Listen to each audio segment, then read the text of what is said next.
if I was going to go right to helpful strategies, if someone said, okay, look, help me figure out some ways to deal with conflict better when it comes to student, supervisee, a peer, and even in relationships outside of work, I'll give you my golden list. The first one is don't make it about you when it's not about you. And for some of you, you don't have that problem because you have a very healthy ego and you're able to figure out, this isn't about me. But if you're a little bit, sometimes just a little bit insecure, maybe a little bit defensive, or sometimes you fail to understand who you're dealing with. And some of you, depending on how much you interact with others, with students, I'm fortunate, and one of the things I don't tend to deal with is, when students come to us, they're usually angry at somebody else.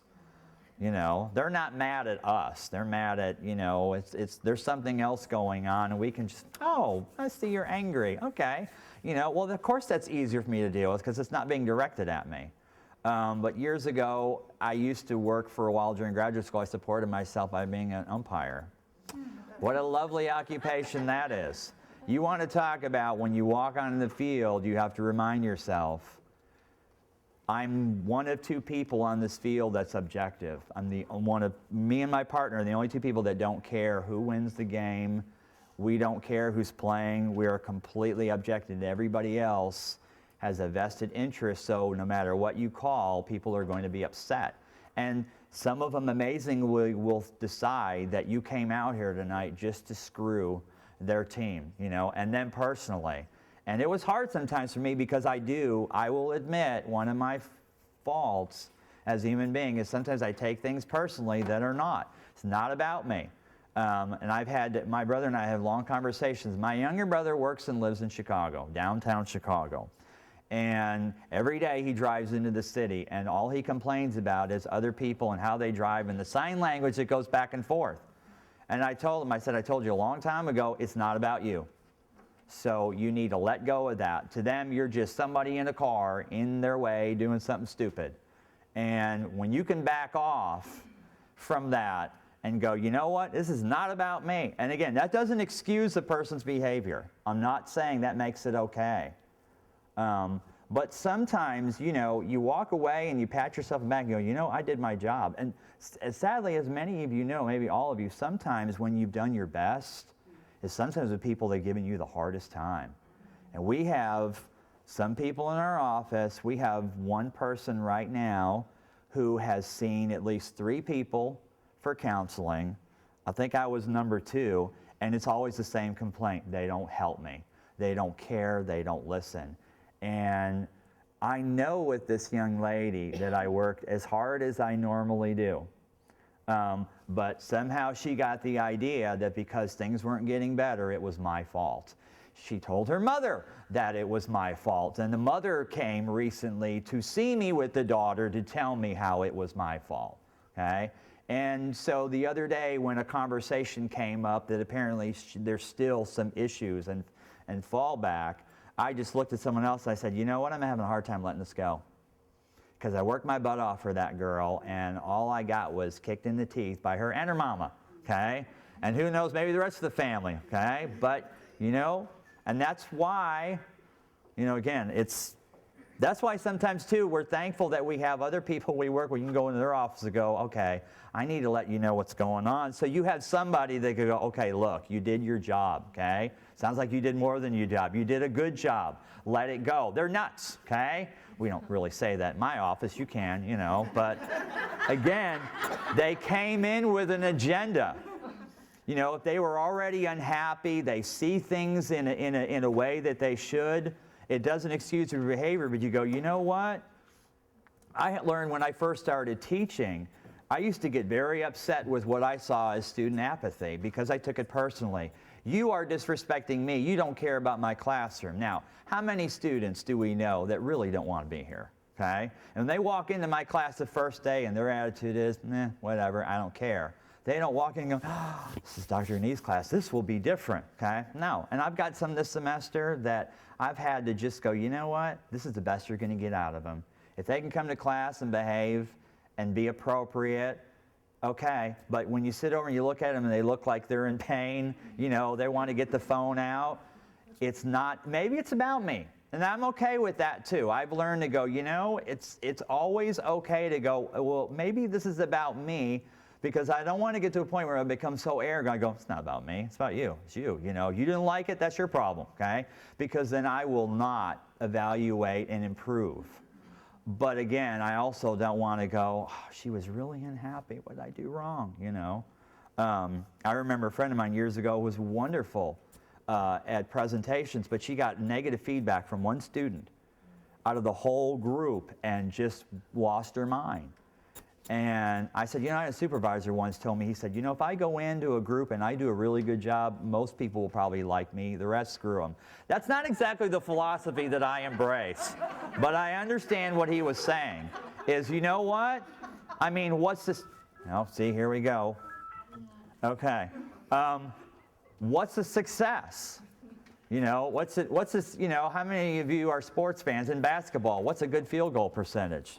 You make what, half your shots? That's pretty good, okay? You know, you go into a group and you present and you get 80, 90% of people that go, wow, that was wonderful, and then 10% go, you suck, okay? Well, I can deal with that. The problem with personalizing, you can see the behavior, but you can't see what's behind it. And the default mode may be stuck. Now again, because I work with people in counseling who a lot of times are having significant difficulty with an area of their life, a lot of them when they come in, we have to help remind them that your default mode may be stuck. And what do I mean? Okay, so this poor pathetic phone is stuck because it got run over. Alarms have been going off all day. Okay?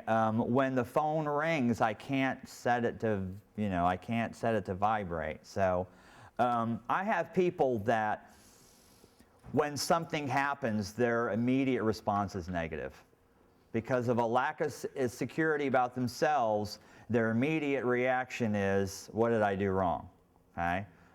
You bring them into your office, and I don't know if this addresses your question, but sometimes part of the problem is their attitude toward authority somewhere along the way is when an authority person wants to sit down with them and talk, boom, they just, the deer in the headlights. And I don't, and again, you may be doing it as well as you can, and you just, you know, that's all you can do. The problem is, it is hard, you know, especially if you've been doing it for a while. I will fully admit, I really don't have an idea anymore about when a supervisee sits down with me and gets evaluated. I can tell you when I have my once in a while evaluation with Mr. Ernie, as wonderful he is, I hate those meetings because I do not like going to the principal's office, okay? Because you know, and it isn't going to be, he's not going to rough you up, but you know, so I understand it also as I work with a lot of students and sometimes faculty and staff who are anxiety prone. And so their first reaction is usually negative. So when you go to the way that people perceive other people, I spent a lot of time looking at, well, how do you perceive other people? How do you think they perceive you? Because you've got some people walk around this campus who, again, their default mode is people don't like me. People don't really understand me. They're afraid to talk in class, or they're afraid to confront somebody else because they're already convinced about the outcome. So we have to go, look, you need to remind yourself that your first response is usually something negative. And that can't always be accurate. So what we spend a lot of time doing, sometimes individually, is, all right, let's look at a different way to look at this. Because I don't tell them, oh, you're wrong. Oh, they all love you. Because maybe they don't, okay? Maybe you are ticking people off. And if you are, then we'll figure out how to make that better. But let's make sure that we've looked at some different ways of looking at this. The Native Americans have a saying that, you know, to not judge another person until you walked a mile in their moccasins, meaning that, you know, it's similar to the first one.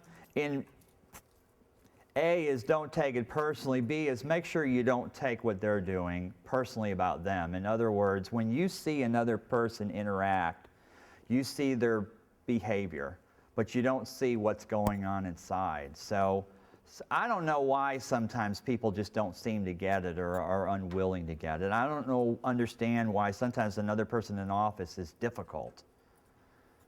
But what sometimes it's easy to do, I'm certainly guilty of it, is to interpret their behavior as that's who they are.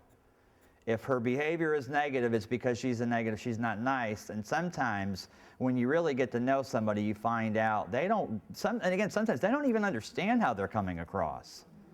They are affecting people negatively, which, and again, as an educator, we really, and I know it sounds corny, but I really appreciate the privilege to sit down with another person and tell them maybe something that nobody else has told them. You know what? You drive people crazy.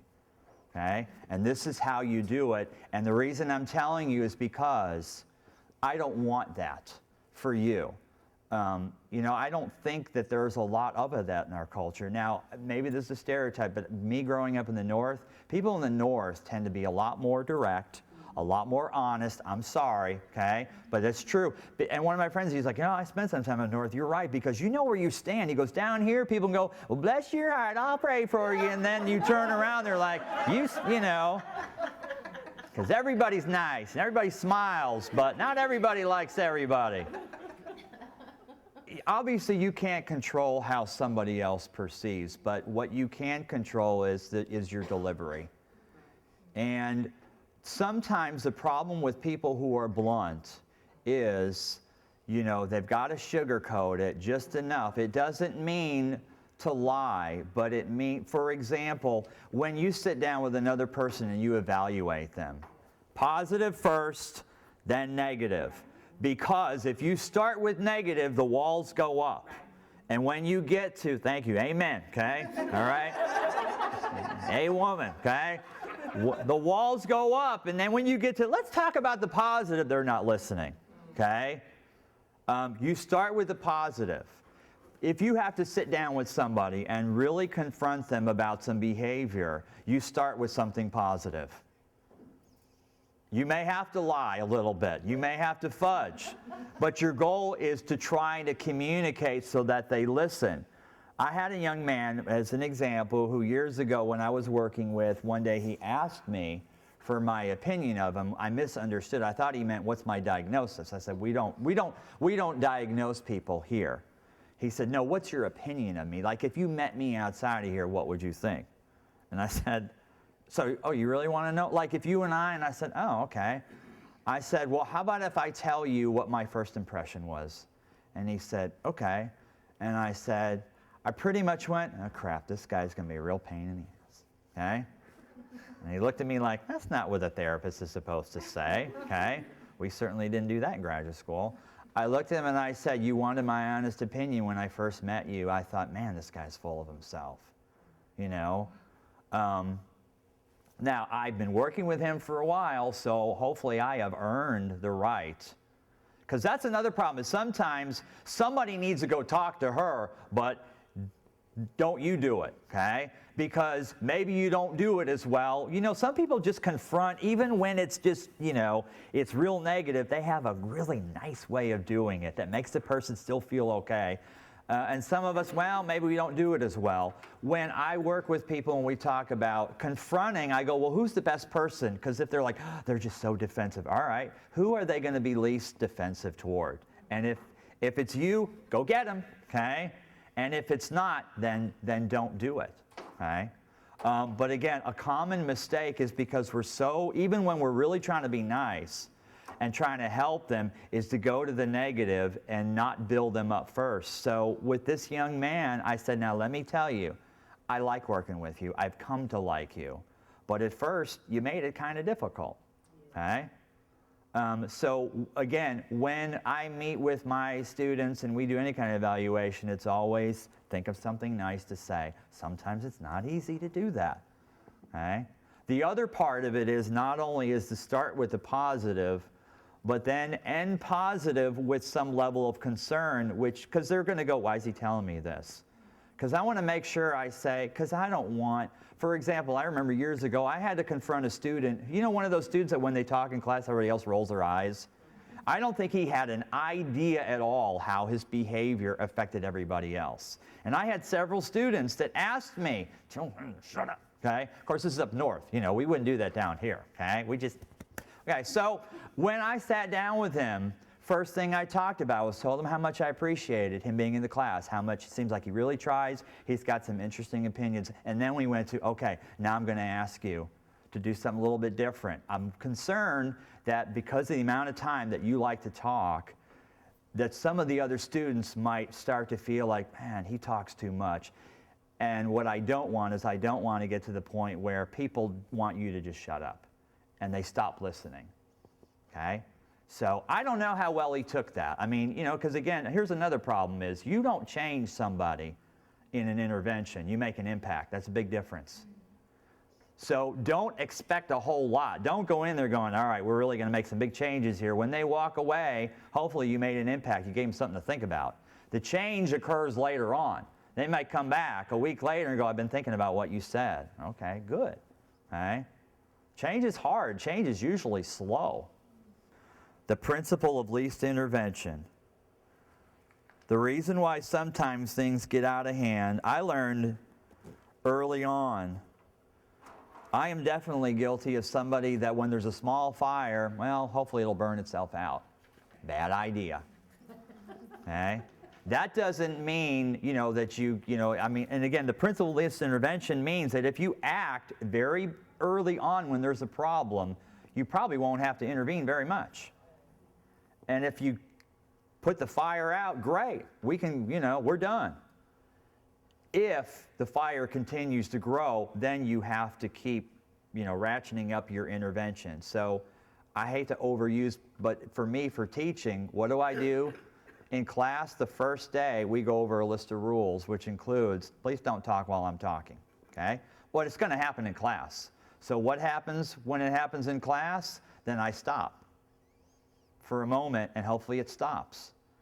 If it happens again, then I'm going to have a conversation with them after class, not in front of anybody. I'm going to have to keep going up the ladder. But I learned early on as a teacher that, and even as a parent, I have been guilty of this, that with my kids, you know, intervention, consistent intervention, quick intervention is so important.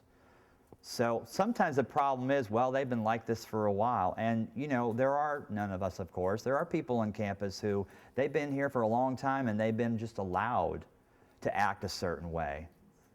You know, and so somebody early on should have, you know, leaned on them a little bit. And now, especially when, you know, their peers or even the person in authority tolerates it, then you don't have a lot of leverage. Okay? I mean, one lady, here's what we talked about, is this other person in the office drove her crazy. But this lady had the support of everybody else. Now, I don't think they really did, but I think they were just afraid of her. And because she was very good at what she did, they just tolerated her. So you know what she did? She said, you know what, I've decided it's not worth confronting her. I don't think I'm going to get anywhere. It might make things worse. So here's what I've done. Here's my happy. She announced the other day and it's not who you think it is. So she announced her retirement, and she said, when she gets on my nerves, that's what I think of, is how many more days until she's gone. Is that ideal? No, it's not. But if that's the best you can come up with, that's something. She said, boy, that certainly helped my attitude, because I'm going to be here long after she's gone. Okay? Okay. Hopefully. All right. Okay. Questions? Email and texting, you know, can sometimes be a nice way to not actually have a face-to-face interaction.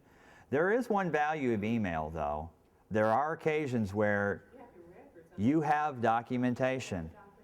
I have, right now, I'm dealing with a faculty member who had some ugly emails. Nothing I think we need to, you know, but they're not good, and this faculty member is very upset.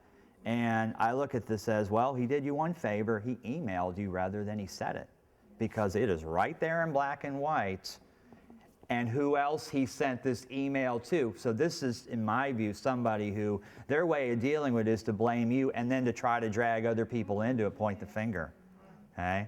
So we've had conversations about, okay, who are we going to go to, you know? and it doesn't help the person is an international faculty member and doesn't speak the best English, and I think sometimes there are people that take advantage of that. There are some times where, I think you set up a contract. I think you have something specified and you talk about, here's some things that we're going to need to do, and then you give them a deadline or a date. We're going to meet again at such and such a date, and we're going to revisit and see how you've been doing. Now again, hopefully it's positive in that, look, we're doing this because, when we do this with our students, hopefully they hear, even in the negative, we want to raise you guys up. We don't want you to fail. We want you to do better. That's why I'm hammering at you so that you can do better. And one of the ways that I'm going to help you is I'm going to stay in touch with you on this. So it's written down. This is what's expected. It's a reference to them, but also it's a reference for us, so that something, as you're saying, is you have to increase that ladder. Yes, absolutely. And, when necessary, first seek support from your superior and say, this is what I'm thinking of doing. Do I have your support on this? Does this look, see if they need to make any suggestions? Sometimes people have said, I don't feel comfortable. We had a situation at one place I work where I had some real issues with the way that another person was talking about me to other people in the office, including some name calling. So I went to the person in charge and said, okay, this has come to my attention. I'm not happy with this. And they said, well, then why don't you sit down with her and have a face-to-face? And I thought, screw that, I ain't doing that, okay? No way, because I'm afraid it won't go well. And I have to admit, I got a healthy dose of paranoia. I don't want to close that door and then she either misperceives or she misreports. So I'm like, well, then someone's going to come in with us, There's a reason why, at least where I work, when that door is closed, that's usually a counseling session. When that door is open, it's open for a reason, my protection and yours. And I know, for example, where my wife works, career services, when Dr. Claiborne sometimes has sat down with somebody, she brings in another person to sit there and record and document what's going on, So is that paranoid? Maybe a little bit, but, it's absolutely to protect yourself and tell them this is for your protection too, so that we have an accurate as far as what went on, and definitely follow up. Give them a reasonable amount of time, but at the same time, we're going to meet back in such and such. Go put it on your calendar. You want to send them an email, we just want to follow up, see how you're doing. If you have any questions, if they want it, okay, that's fine. Okay. The best therapist is not me. Well, it is me, but just for me, not you, okay? The best therapist is you, because you have the ability to control your thoughts and your feelings, and you can tell yourself things when people really get on your nerves. So one of the things that I do when I work with people is we look at, what are you telling yourself? What are you saying to yourself? And then maybe what you should say. This came from a list. We did a intervention with people that worked in customer service. And so they really, understandably, had difficulties, when you deal with the public. Some of you who deal with people a lot, and if you deal with money or you deal with something else, grades or whatever, where people get, like I said, when they come to us, they're mad at you. They're not mad at me. And so I was like, man, what you do is hard. And a lot of them acknowledge that, when the person's sitting there being angry, whatever, they took it personally or they walked away. And I said, so this is a list that we came up with. We had one lady in particular that was just afraid. It was just, as soon as somebody would get angry, she would just get so upset. And so the group came, and my therapist says, this is not about me, this is about you, right? Okay, maybe it's not that funny. All right, here's another one that I call own the problem. You want to get across to another person that their behavior is a problem. Sometimes the issue is that they do not see it as a problem. They are habitually late. People that are habitually late do not see it as a problem, because otherwise they would correct the behavior. What they're really hoping is that you will stop nagging them about it, okay? Is you will allow them to live 10 minutes behind the rest of the world, okay? So if you complain, you're the one. Now, technically, it is your problem, okay? That sounds a little bit funny, but if you, or we talked about this the other day in class, if you, for example, we have a lot of students who have roommates and sometimes have issues with hygiene and things being clean and not so clean. And so the slob doesn't see filth as a problem. They just walk through it. And the person who's clean, and I said, it's your problem. No, it's one of the girls, she said, no, it's not. No, I go, no, it's your problem because you're upset by it. They're not. So one way to try to communicate with them, and this is a little sneaky manipulative, you know, it's more southern than northern, okay? Is the focus is on solving the problem and not winning the argument. Because really, if they're habitually late, they need to quit that, okay? The problem is they don't see it as a problem, and worse, if they're kind of defensive, as soon as you start with, you know, here's what you need to do, the wall goes up. So a different way to approach this is, I have a problem. Okay, and that's maybe a little hard to swallow because you're going, I really don't, okay? But Dr. Gani told me to try this, okay? When you, whatever behavior they do, then this is what happens, and this is how I feel, or this is how others feel. There's a lot of I and we statements here because I and we make people feel a lot less defensive. I'm not saying that this is going to work, but it definitely works better because sometimes the problem is by the time you decide to confront them, you're so irritated. And you start with you, okay? Boom, the wall goes up, okay? And that's on giving constructive criticism. That's number 5. So it's part of the outline. Even in a lot of, sometimes, one of the hardest things is for people to come to my office for counseling over a relationship with another person who doesn't understand how they're driving this person crazy. And I said, so the reason why we try own the problem is this way you get them on your side. Is you appeal to their better nature and say, this bothers you. You didn't say, hey, you need to fix this. Hey, you're driving me nuts. What's wrong with you? You just say, when you do this, it bothers me. And I hate feeling like that way about you. So how can we address that? I'm not saying that's how you always say that, because obviously relationships are a little bit different. Okay, yes, question. You know, again, it's always good to start looking at yourself and going, am I contributing to this in some way? Have I allowed, encouraged, or am I doing, you know, I mean, I certainly, for me, I grew up in a house where my dad said, you know, you smoke and I kill you. Okay, but my dad smoked like a chimney, so it was like, okay, how does that work? Yes. Well, and again, sometimes the best way to communicate to them is to say, this is how it's going to affect everybody else. Is they're going to start to resent. They're going to look at you like you're getting away with something. Is that what you want? You know, and usually most people, if you hit them there, they're like, okay. Hopefully you don't have to go, okay, look, if that doesn't grab you, then this will happen if you continue. And that's where you really do. We had, you know, but I will admit years ago, we had several of us that took advantage of that, you know, well, we'll just sort of float him a few minutes late. And so Dr. Ness sat down one day and said before the beginning of next semester, here is what we define as late and when it becomes a problem. How many times? And so that way it's just clear, black and white. Once you do this, like when my kids go to school, by the 4th time they're late, boom, then they get detention.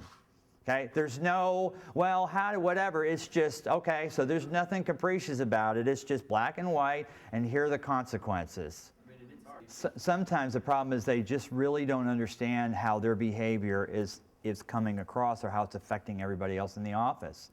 And I don't want to give examples, but certainly for me, I can think of at least a few occasions where someone took me aside and said, because you're doing this, this is how other people are responding to you. Whether, and again, you know, I may be a therapist, but my blind spot can be pretty big sometimes. And a couple years ago where there was some resentment with how much time I'd been taking off during the summer. And apparently I hadn't done a good enough job of communicating with everybody else, you know, why I'm taking off and why this. All it was seen is, why is he always going? And he's leaving early, you know. There was no communication about it. And so, yeah, and so I didn't realize, I just thought, oh, you know, well, I've documented this and this. I didn't realize to some people it looks like I'm getting special treatment. And I just wasn't aware of that. When it was brought to my attention, it was like, okay, well, obviously then I need to communicate better, you know, and make sure, I mean, as much as I can within reason, that we're talking about what's going on, so people don't go, what the heck is he doing? Even if you, When all that fails, it comes down to these are the consequences if you continue. Because here's what you hope. Don't conflate the level of concern with the degree of knowledge, meaning that how much do they know and how much do they care? So it's possible they really don't get it. And your job is to try to make sure that they get it. After that, their job is to decide how much they care. Hopefully, once you have equipped them, you have opened this window and gone, okay, look, here's what's going on. They will adjust their behavior. In some cases, they won't do that. Okay, well, you've done your job, okay? You have provided them with knowledge. You have made sure they understand, and they have continued to behave in a way that says, I don't really care. Then here are the consequences for that. The problem is, I don't know if this is an issue you struggle with, but sometimes for me, I want to believe that somehow eventually I'm going to get through them and they're going to care. And some of them are not going to. They are not going to be rehabilitated, not anytime soon. They don't want, like I said, either they can't or they don't want to be. That's why we have the problematic behavior policy, is because what if we have a student who just doesn't get it? You know, or worse, and we've had a few, they did not want to be supervised. They want to be checked off in everything they do. And so I had to give up the, gosh, I really wish I could really get through to them, and go to, okay, this is what's going to happen if you continue to do this. And of course, make sure that my superiors have supported this, so I'm not, you know, obviously that's real important, yes. I have one for, yes, and if you email me, I will send it to you. It's a document, and you can use it however you want. It is specific to graduate students in our office, and it involves us, and it involves the Department of Psychology and Counseling, because that means if there's a problem, more than just a little bit, that I go, okay, this person is we've got some concerns, then how do we get the faculty involved and sit down with the student? So it's very well spelled out. And at the beginning of the semester, they are told, read it, know it, and it's also there for their protection, because sometimes we had a student one time, she had a death in the family. Well, she's not going to be here for a couple weeks, and even when she comes back, how much is she really going to be able to counsel? So we could go to the policy and go, well, in this case, here's kind of some of our options that we can explore with her.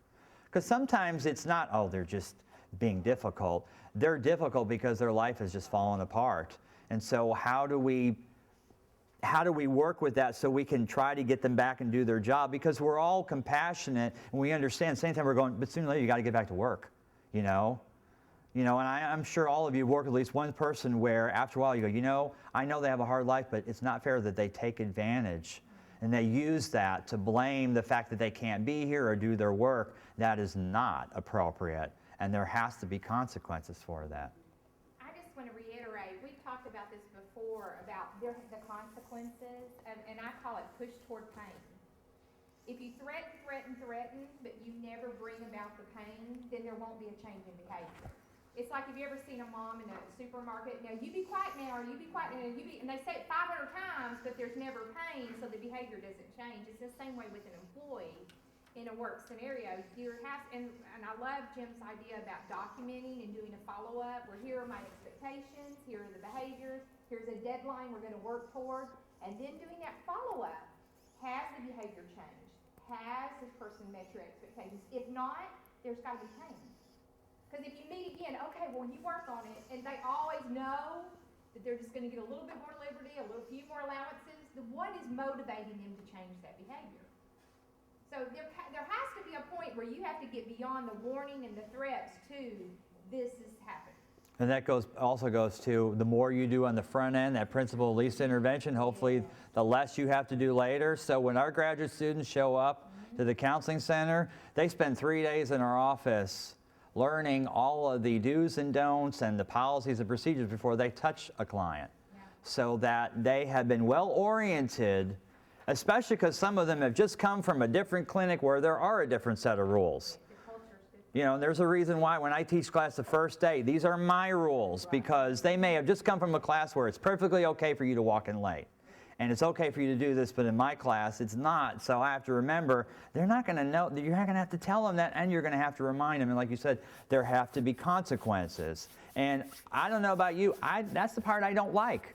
There's a reason why some of us, you know, as far as I learned early on, umpiring was always fun when the game goes well and oh, you know, whatever. But as soon as there was a problem, I don't like getting ugly with another person. I don't like having to sit down and going, you know what, there's a real problem here. I don't like someone doing it to me, and I don't like doing it to somebody else. And I had to realize early on, but you're going to have to get over that, because otherwise don't supervise people. Because then you're just going to let them, you know. And sometimes we've had, I think they do a really good job, but where I went to school, sometimes we had problem students that the faculty just ignored and let them just sort of linger. And no one sat down and said, we need to really try to educate this person, because again, that's a role as an educator. Even somebody the other day, he said, you know, one of the hardest discussions I had was one time I had to sit down with a student in a class and talk to them about their hygiene. And that was embarrassing for them, but there were students complaining. Somebody needs to tell this young man, you know, buy some soap, experience the shower in a nice way, because people are obviously getting upset, and maybe he just doesn't understand. Now again, if he understands and he doesn't care, then again, that's where your response is now different. Now you've got to do the sad approach of, okay, well, here's what I'm going to have to do. You know, it's no longer about, you know, that, you know, me trying to get you to really care about this, because, you know, I mean, I wouldn't say that, but in my mind I'm going, you just don't seem like you want to get it. Okay, well, then follow the rules, or, you know, go somewhere else. I'll tell you one thing real quick that may sometimes help. I'm going to skip through some of this. Yeah, just, well, sense of humor. Sometimes pray for these people. Lord, you know, counseling center, hey, we're here for you guys too. Sometimes people come in and go, it's not about me, it's about someone else. I'm about to, you know, when you get frustrated, and everything you tell us is confidential. So unlike another, you know, office mate or somebody, you come and talk to us. One thing I like with Risa, you know, Risa works in our office, she's wonderful. She said, well, sometimes people go, well, you know, I tried all your suggestions and nothing worked, now what? You know, you know, when you're faced with an immovable obstacle, you still have choices. One is just deal with it. Another one is that you leave the relationship, you leave the environment. Sometimes people go, I don't want to leave. Okay. Well, then here's what that one lady did. She said, all right, well, I don't want to deal with it, and I don't want to leave. So I learned that she's retiring next year, and I counted up the days, and that's what I have decided to do about it. That's the only thing that sometimes it means you've tried to get other people involved and nothing changes. Then you have to let it go. Or maybe think about going and sometimes people on this campus go do a different department or go elsewhere. If that's not an option or you don't want to, then it may be you got to change how you look at this. Because at least we know that you are in control of how you perceive and respond to the situation, even if you can't control this other person. Something I heard just this last week, I was talking to a dear friend about a personality at Thanksgiving. Does anybody have those in family? And my frustration with this person and just allowing them to get me worked up. And she shared something that T.D. Jakes, popular author and speaker, he has an 80-20 rule, and he basically says life's never 100%. It's never going to be perfect. And the 80-20 rule is embrace the 80% and let go of the 20, which is really another way of just let go of the small stuff. And so this person told me that the other day. When it comes to this person, Charlotte, look at the 80%. Just let go of that 20. And that kind of helped me. Well, just like you mentioned, you know, that client I talked about, I still get a little bit worked up when I think about her, because I go, I spent such time in tears with this girl, and then she turns around and says, you didn't help me, and my mama says you didn't help me. Well, I got to let it go. And I obviously am not quite there yet, okay? But what are my choices? And I mean, it's the same advice I give to people I counsel is, do you want to beat your head against the wall? Go right ahead, okay? But at some point, stop doing that and just let it go. And that's easier said than done. And sometimes people are like, well, that sucks. That's not fair. And I go, well, no one said life was fair, okay? You're right, it does suck. That's not fair. But if that's the best choice you have, then that's the one you should take. 80-20. Absolutely. First, I want to give you these blanks on the handout, and then we'll wrap up. Productive conflict resolution. I've given you a couple of models and some steps. I also gave you a handout on anger management, dealing with your anger. But on those blanks, begin with the end in mind. With the end in mind, Stephen Covey. Absolutely love Stephen Covey. But basically, it's before you confront that person, before you have that conversation, picture in your mind, visualize how you want it to end. You know, that you want them to know you're concerned, you want to work with them. So picture that going into it instead of dreading it, oh, I just want to get this over with. No, picture this is going to be a better relationship. This person's going to have a better understanding of my expectations or what's important to me. And think, give yourself that mindset. And then see the person as an adult and treat him or her as such. The reason I say that is sometimes when we pull someone in, especially for conflict, we coddle them. We talk down to them and we use our little nice voice and I wanted to just talk to you. Well, especially if it's authority issues, they're going to eat you alive. So see them as an adult, see them as an equal, and treat them as such. Okay? Don't belittle yourself in order to make a point. And some people with your personalities, we tend to do that. Okay? So I hope you'll look at this and it'll be helpful. One other comment I want to say, and then I'll let Jim close with anything else. Conflict residue. Y'all know what I'm talking about? You confronted the person, you feel great about it, they walk out, you think, yeah, this went great, and it ended as that, and then you start to hear things. You feel the conflict is over, it was taken care of professionally, but they're behind your back, just talking, and they're allowing the problem to continue, even when it's been confronted. I call that conflict residue. You have to nip that. What does that mean? You pull that person back in. You know, I thought we had taken care of this.